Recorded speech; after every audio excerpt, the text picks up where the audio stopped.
In this video we're taking an honest and cautious look at MapMyRun so you know what to expect before relying on it for your running or fitness routine.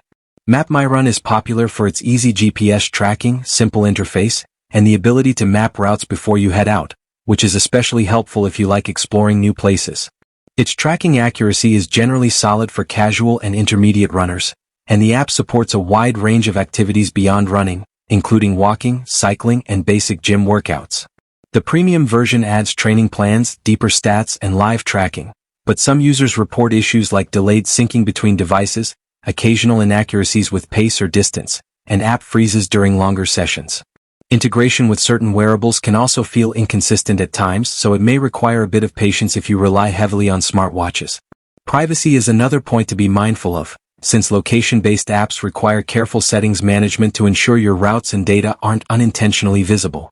Overall, MapMyRun is a helpful tool for tracking progress and staying motivated, but its experience can vary depending on your device and expectations, making it best suited for everyday runners rather than those needing highly precise performance metrics. For more honest and simple tech reviews, don't forget to subscribe and stay connected.